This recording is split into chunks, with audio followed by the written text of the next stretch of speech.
عاشق کارتون باب اسفنجه سرشی کار کرد ولی فکرم یکی زنگ بزنم ببینم کیه درماز کن باید امرالده میرید.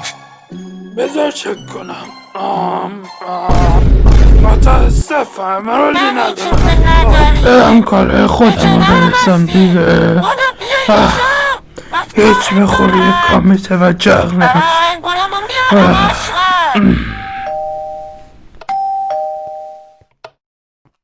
باید امرالده رو میده یا به چخ بگیره. میگفتی اینم از این آشغال وقت ما رو میگیرن عوضی ها خدا چی بگم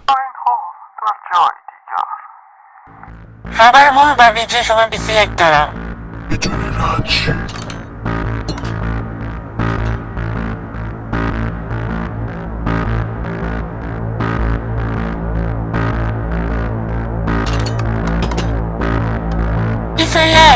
فلاخانت بروی میکنه اما گوشت مردم نمیده. خودش آماده است یا نه؟ نگران نباش آماده است. و این رابط های هوش مصنوعی نابوده شده. یک روز مادر من فکره که زنگ میزنه ببینم کیه نه این آشغال چی میخواد من اصلا گم شم گفتم گم شم آشغال گم شم گم تو اون لعنتی آشغال ازا گیری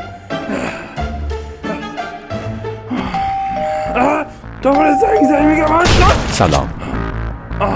شما به جرم آزار ویلیجرها دستگیرید. نه چیه تو بمین لعنتی مقاومت بیفایده می باشد. پیشنهاد می شود که تسلیم شوید. سلام. شما هیچ گزینه دیگری ندارید. سلام. نه